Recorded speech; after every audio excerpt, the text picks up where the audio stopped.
วิราสันติมังเอกมังคาลามุตตะมังเอกอภิสานิกัตวานาสัพพะตมะปารสิตาสัพพะสุติกัสสติตา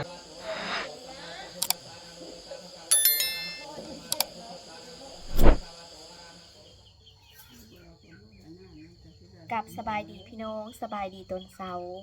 มื้อนี้เนี่ยเป็นมื้อวัดเข้าพรรษาพี่น้องละน้อยจะลงวัดทำบุญลงใส่บาตรญาตินำแล้วก็มีผู้ใหญ่ใจดีฟังไทยรวมทำบุญนำละน้อย500 บาทพี่น้องเอ้ยละน้อยก็ได้ซื้อผ้าไตรจีวร1ชุดแล้วก็จะซื้อน้ำเด้ลงถวายพระอนุโมทนาสาธุนำกันเด้อตอนนี้ก็กำลังเตรียมของใส่บาตรพี่น้องอันนี้มาใหม่เดี๋ยวน้อยจะลาค่ะลำไยผมลำไยอยู่ส่วนละน้อยพี่น้องละน้อยจะเอาลงไปใส่บาตรลงปอนบาตรสุกแล้วงามๆเลยนี่อันนี้เป็นผ้าไตรจีวร1ชุดพี่น้องแล้วก็เทียนพรรษาเป็นสาคู1เราจะลงไปถวายมื้อนี้เลยมีเย็นสาลี่น้ำสาลี่กับจักสูตรละน้อยนะพี่น้องต้มสุกเรียบร้อยเตรียมไปวันนี้แต่งสูตรเสื้อคันเรียบร้อยดอกไม้น้ำคันโตกน้ำอันลงยี่ห้อเบ่งแล้วว่าเมลำไยเบ่งเดียวรถเสื้อบาทพอเมละน้อยก็ลงวันนี้ละน้อยก็จะลงไปวัดพระพี่น้องเลยไปพี่น้องลงไปตักบาตรญาตินำอาบุญนำกันตอนนี้ละหน่อยก็ลงมาฮัดวัดแล้วพี่น้องมื้อนี้ก็คนลงมาหลายแห่งตนลงมาละหน่อยอยู่บริท้ายแล้วก็ฟาวมานี่จะเมนนำเท่าไปซื้อนำถวายของพี่น้องเราจะโมถวายก่อนพี่น้องวันนี้โมนำศิลวัตรถวายพระไตรจีวร1ชุดแล้วก็เทียนพรรษาคู1แล้วก็น้ำส่งแพกแล้วก็ปัจจัยเงิน50,000 กีบ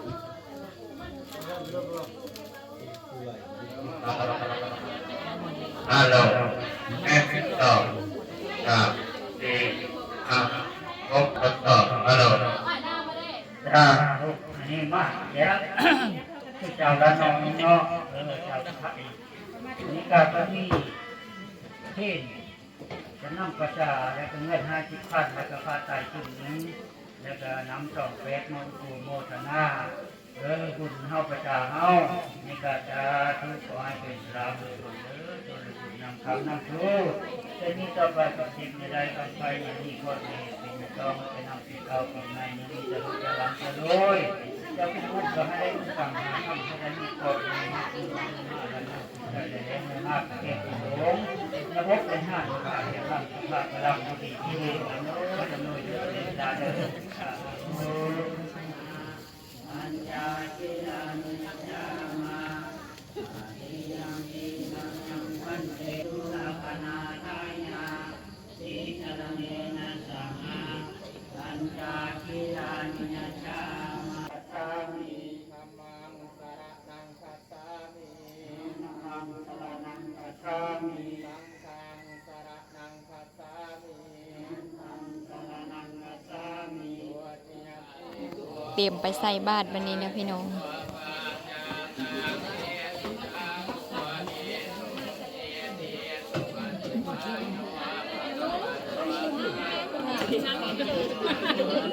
บรรยากาศคนหลายวันเข้าพรรษากับวันศีล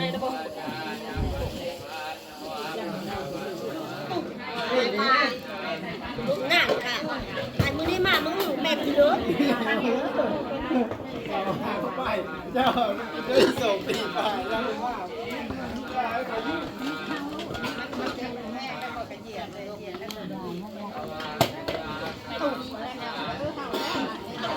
ยะภวะตะวันตารานโยสุขีติกายุโกภวะภิวาทนาสีลิสานิใส่บาตรญาตินำถวายทานแล้วเฮากะลงมาญาติอีพี่น้องยาปูเป็นกระญาติให้เดียวเฮาก็ลงมาญาติอีลงมาญาติใส่หะโปมื้อนี้เป็นมื้อเดือนเป็ดเพ่ง15 ค่ำมื้อวันเข้าพรรษาถ้าน้อยได้ลงมาทำบุญตักบาตรญาตินำผู้ใหญ่ใจดีที่ร่วมทำบุญในมื้อนี้ก็ขอให้เป็นบุญเป็นกุศลเด้อให้เป็นท่านเกิดท่านทิพย์ พื่อมีแต่ความเจริญรุ่งเรืองเก็บได้ใครมีบรรยากาศภายในวัดหลังจากใส่บาตรญาตินำแล้วพี่น้อง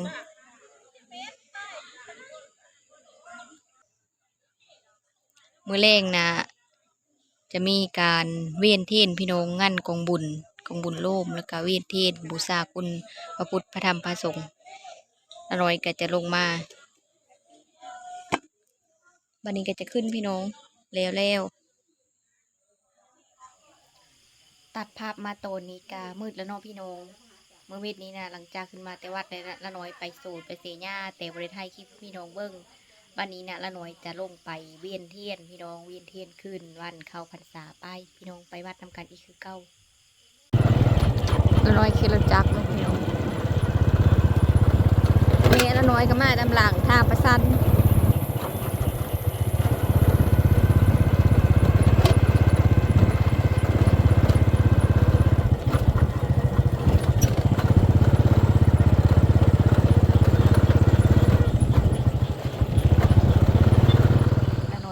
วัดโอเห็นกับเจ้าลงมาลายเร่ง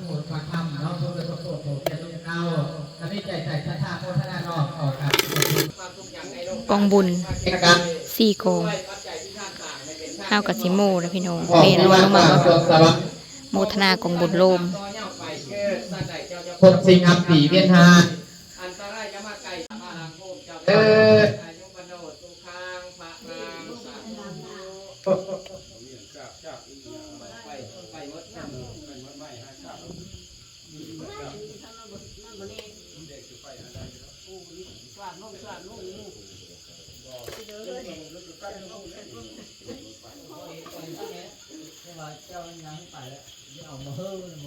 ขันบูชาพระองค์ดอกไม้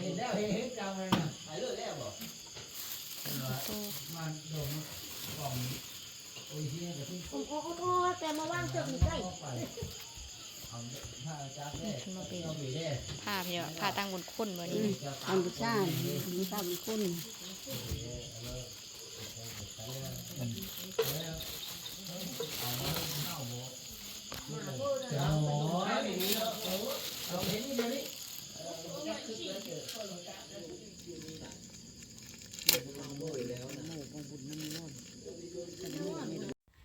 ละน้อยลงมาวัดขึ้นมื้อนี้กะลงมาเวียนเทียนนะครับพี่น้องแต่ยาคูเพิ่นว่าบริเวณยาคูเพิ่นบ่ได้พาเวียนเทียนซ้ำเนื่องจากว่าบ่มีคนลงมาไม่เอาไม่ตนก็คือว่าลงมาบ่หลายคนก็มีผู้สาวก็2-3 คนนึงละน้อยแล้วก็มีกระเจ้า2 คนกายหันก็มีแต่ผู้เฒ่าไม่นายทั้งหมดสมัยปัจจุบันนี้นะคนบ่มักลงวัดหลายพี่น้องผู้สาวผู้บ่าวกับบไดิมีแบบไม่เท่าน้อยเบานะตะเก้านะสมัยตะเก้าพุ่นนะผู้สาวผู้บ่าวนะมักลงวัดเท่าไรกลางค่ำกลางคืนนะลงมาเวียนเทียนยามเวียนเทียนกันในกะยามแบบงั้นบุญงั้นท่านกับผู้สาวผู้บ่าวหลายโมบุญพี่น้องกับกาแฟผมศพหนึ่งเมลอยไปโมเฮอพี่น้องละหน่อยมีกาแฟชบหนึ่งแล้วก็ปัจจัยเงิน20,000 กีบแล้วกันนะ50,000หมดหน้ากองบุญ